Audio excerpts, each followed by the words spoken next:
Hi, I'm Sai and welcome to my channel called Nugget of Wisdom. In this video, I'm really keen to talk about deception. And I've been thinking about this for a couple of weeks. And the word deception and how it has a very sort of negative connotation for most people. Most people would say deception is bad. It's nasty, it's evil potentially, it's doing stuff that doesn't hold any kind of truth. It's untruth, there's an untruthfulness to it, a lack of truth to it. But words in themselves are actually deception. The language we've created is full of deceptive words, or words that have been created to give meaning that really doesn't really mean much. So let me explain.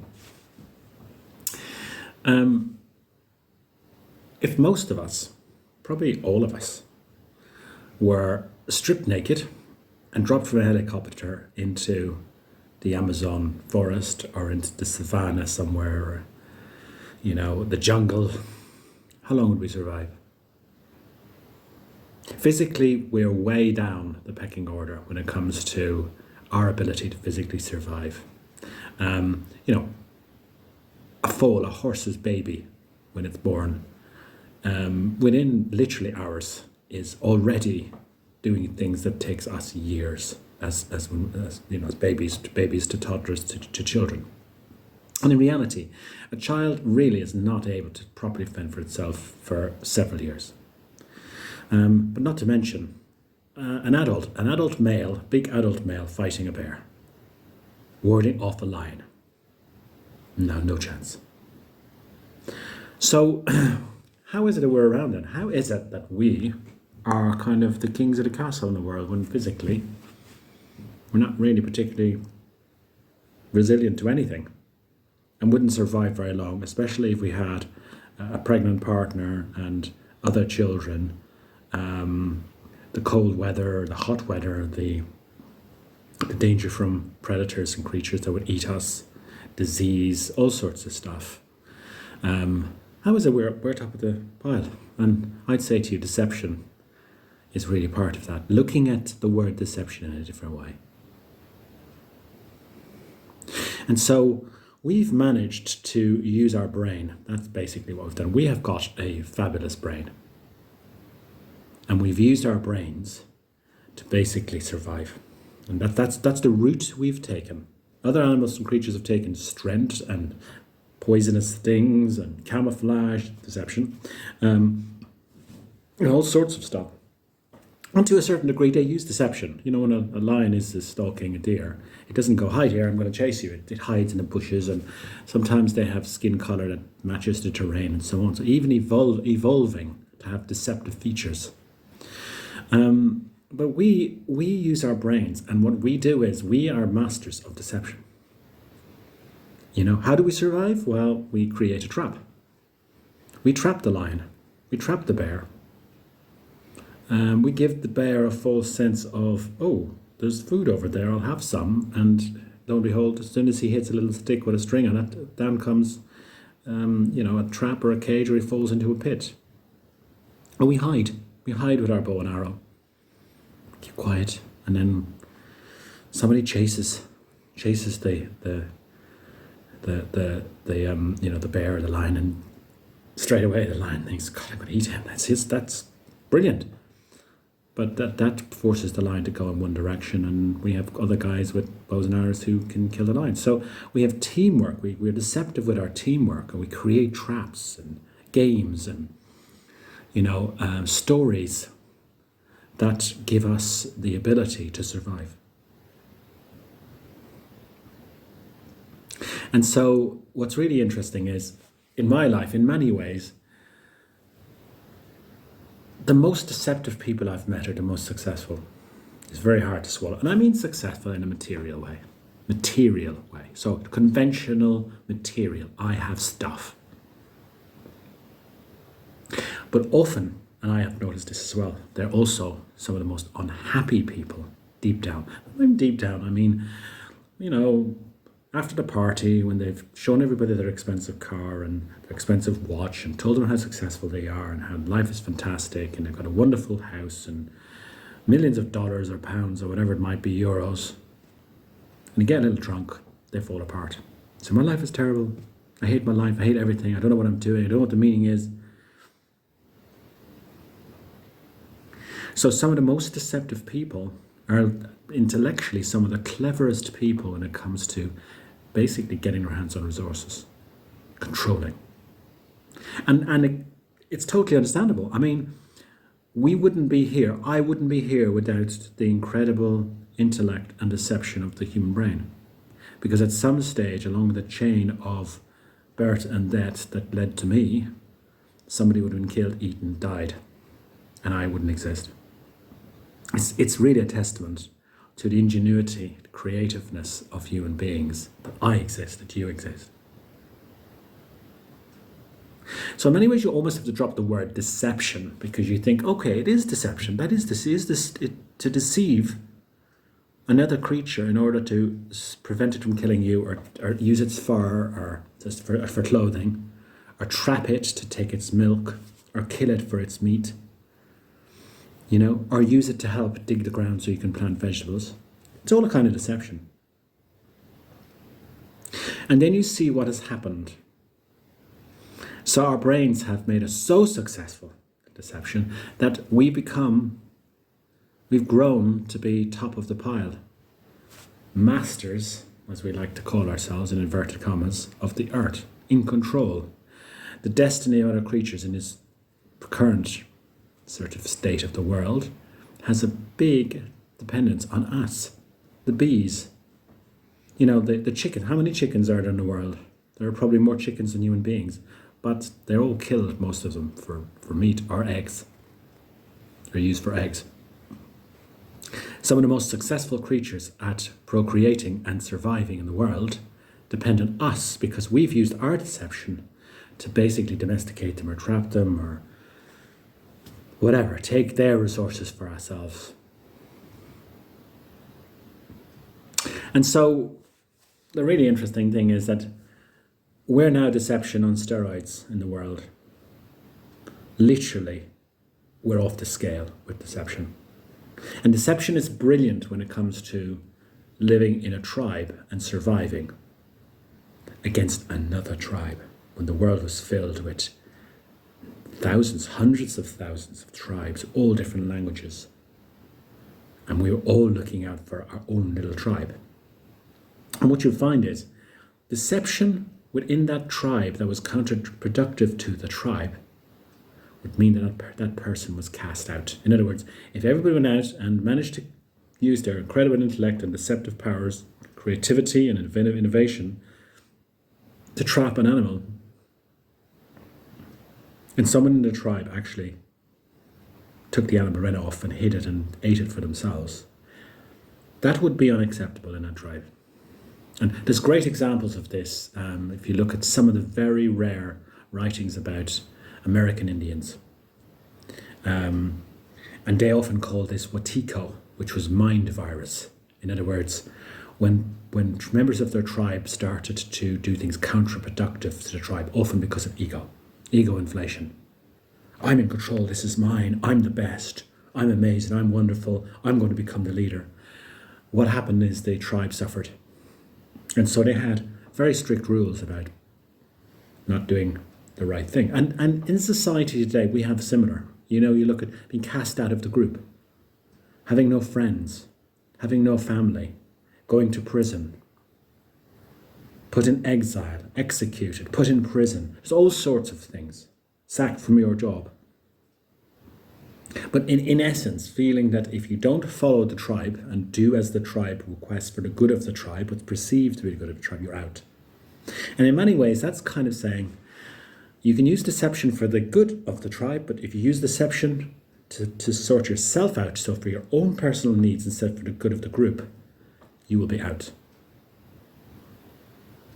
And so roll on to today in the world, which is really fascinating. We're now becoming one tribe.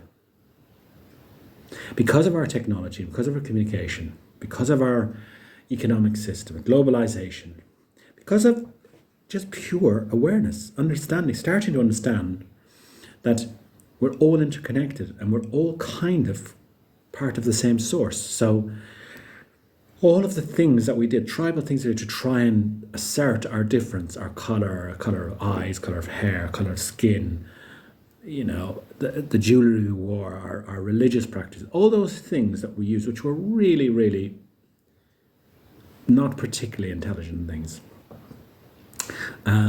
All those things are really becoming more and more and more meaningless in our society. You go to a big city in the world, it's full of people from every country.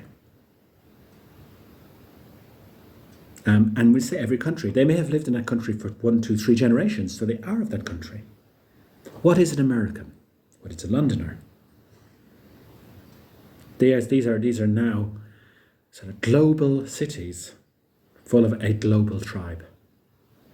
And the internet's really, really enhancing this, where young people, they don't just watch the TV from their own country, with their own language, they're watching global media. They're watching global programs. They're really part of a global culture that's emerging and growing and changing.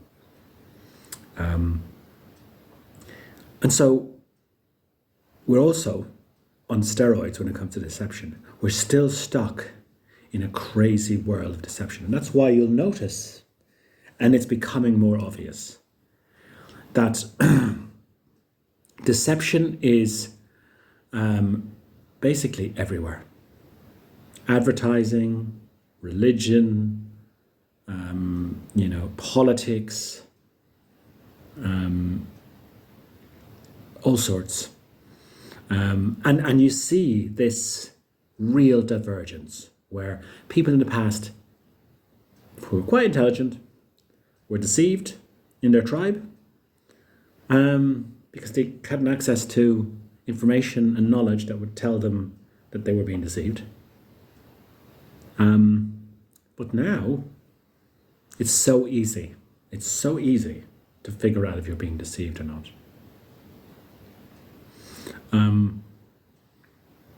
And there's some really, today's examples, really, really extreme examples that are really important. Recently, in Gaza, a food charity was trying to deliver food to some civilians, I think 3 or 4 vehicles, and the vehicles were destroyed by the Israelis. And then the claim came out from Israel that it was accidental and they were sorry.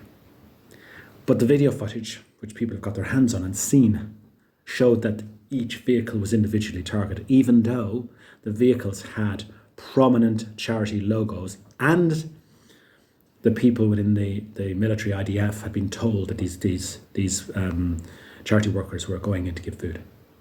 And even the people who got out of one vehicle into another could be seen. Because, the technology of these forces, when it comes to targeting vehicles and people, is pretty advanced.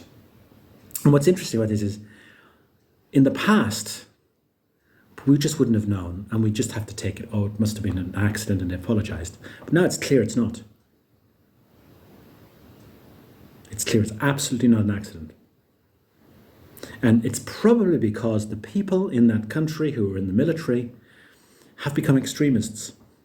They're so triggered by their feeling that they're being targeted to their land, their country that they've lived in,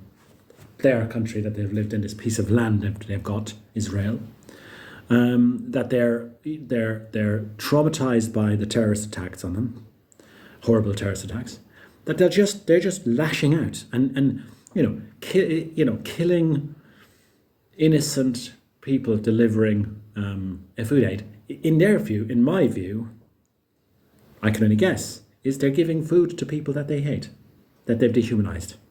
So those people basically have to pay the price. Somebody has lost the plot, basically. What's really interesting as well is the Prime Minister of the UK came out and said, this is an absolute bad thing. I'm not going to quote him, but he came out really upset with Israel.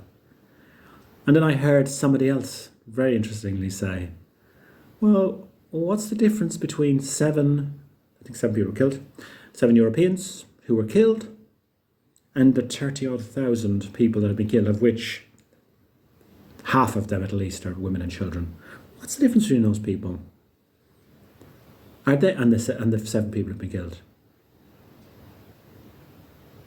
Isn't it just as concerning that this many people would be killed and that they would be in the same domain, they would have the same energy of outrage, disgust, frustration? The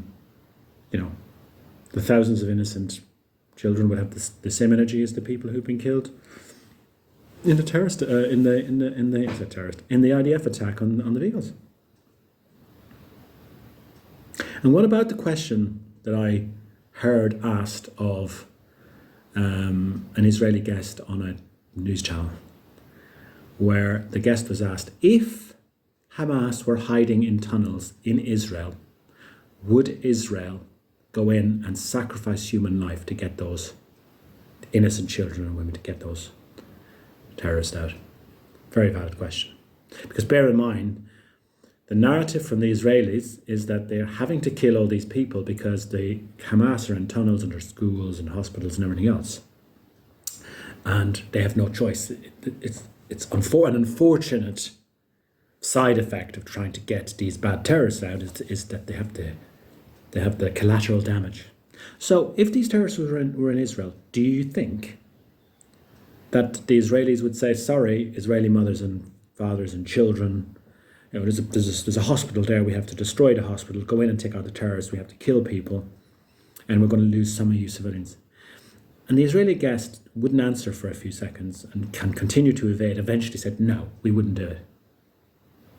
And the presenter asked why, and he said, because we view the Israeli civilians differently. So here you have a very interesting problem. It's tribe. They see the people of another tribe as different to them. And because of that, they dehumanize them. In other words, some of the humanity that they have for each other that protects them within their tribe sort of dies, gets lost. And it gives them a mandate to say, I do not identify these people as properly human. So they'll use all sorts of names as being terrorists and evil and complicit and much worse than that. You only have to look at what happened to the Jews in the Second World War. The extreme way that they were completely dehumanized. In order for people to falsely justify taking them out, killing them, doing horrendous things. So you can see that deception is everywhere. And it's fascinating, and especially in the political world, that deception has been everywhere for generations. Large organizations, armies, military, religious organizations have been murdering, killing people for thousands of years on a grand scale. And they've been using deception to basically convince everybody that those people are not part of your tribe. And therefore, they're not as human as you. In fact, they're inhuman, they're bad, they're evil, they're complicit, they're terrorists, they're lower beings, they're unintelligent, they're stupid, they're ignorant. And that deception is being used to convince people to just ignore it or just agree with it and say, yeah, it's okay, I understand. You're doing it for us, to save us. But that doesn't work in the modern world. This modern world we're in now, what it's doing is it's exposing a pretty horrible, unsavory truth about the nature of our consciousness in the world today.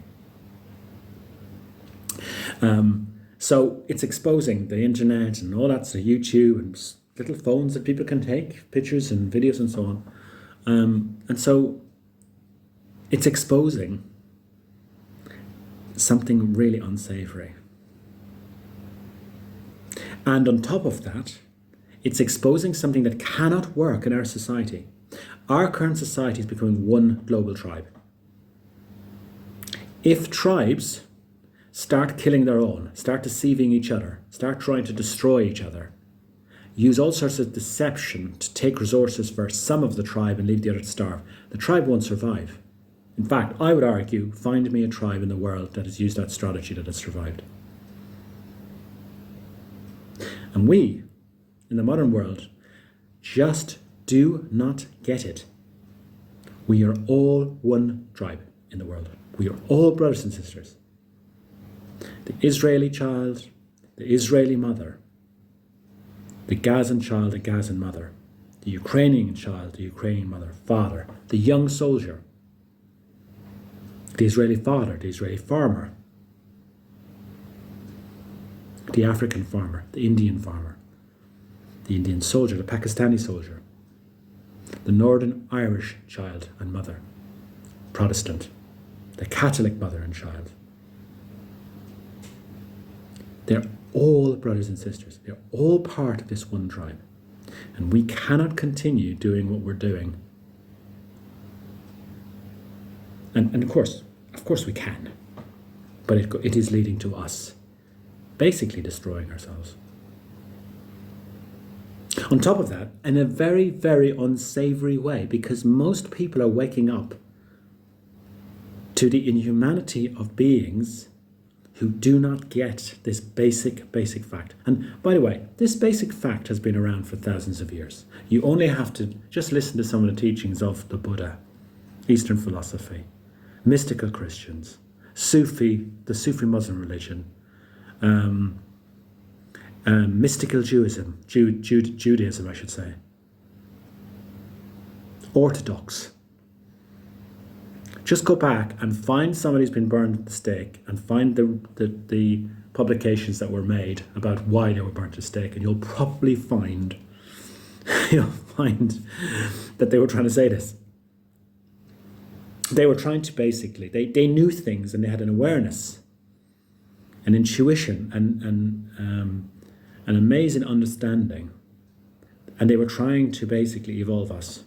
They were trying to help us to bypass great suffering where our very survival as beings would be threatened.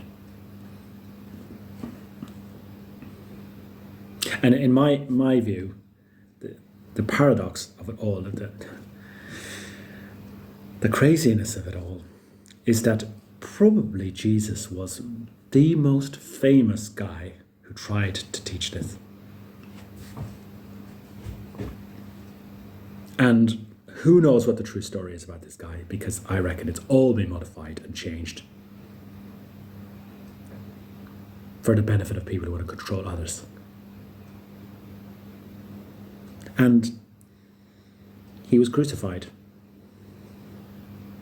And in a society like ours, where people try to basically make us aware that all of us are brothers and sisters. All of us are pure, unadulterated, unconditional love at our core. That the ego is just a tool to help us survive, to help us navigate this amazing experience. All the people who try to explain this in some way or other are cast out. Anybody who tries to evolve consciousness in a world absolutely darkened with the very thing, the mind virus that the ancient American Indians call it, will be cast out. Because you have to be on one side or the other in that tribe. You have to be on the red team or the blue team. You have to be on the white team or the black team. You have to be on the Protestant or the Catholic, the Irish, the English. You have to be on one side or the other. If you're not, you're out, you're cast out. And really good example of this is Julian Assange, an Australian guy who, he was the guy linked to WikiLeaks, where he was getting information from people who were discovering some things that were going on in the American sort of military system, and he was exposing some unsavory things that were happening just as a journalist. He wasn't the guy doing the leaking, it was other people. And he's been held for several years without charge. And if he is charged, the UK government have kindly said, well, because that's where he's in the UK, in Broadmarsh Prison. They've said, well, don't execute him. We might consider letting you have him. I mean, that's uncovering the biggest deception of all time. That somehow the US, UK, European establishments have got some sort of strong moral compass. Because fundamentally, no one is guilty of any crime until they're actually found guilty, and they have to be charged with a crime first. And for another country to keep a person, incarcerate a person, if they're doing crimes in their country, not in their country, in other countries, it's complete and utter madness. But it's also deception. And so you see all the deception everywhere. And what do? Well, you look at yourself. I look at myself and I realise that I've got a whole program in my brain that wants to deceive everybody, especially myself, deceive myself into believing stuff that in many ways gives me some sort of material survival advantage. And my brain continues to make stories about everything. It doesn't matter what it is. It makes a story, and then it uses the story to try and propel me into some sort of direction. And I've learned to just acknowledge these stories and let them pass. And after an hour, 2 hours a day, these stories disappear and another one comes along. But I don't necessarily act on any of them. Because I've realized that I'm as big a deceiver as anyone else. And for me to transcend that deception, I've got to be able to stand back and observe it and go, okay. And also, the deceptive stories are going to, a lot of the time, push us in directions which go against the flow. As the Taoists say, go with the flow of life. They'll push us upstream against the river and bring all sorts of pain and suffering to us. So the word deception is very deceptive. And what does it really mean? And here in this video, I'm just trying to basically talk about something that is so fundamental. And in essence, to say, understanding who we are, understanding the beauty and the power of the things we do, deception, and how it helped us to survive, and how meaningful it has been for us, and how we've used a particular word to describe it. That this power we've had, we need to evolve and grow and change and realize that some of the things we do are no longer useful for us. So, thank you for listening, and I hope to see you at my next video.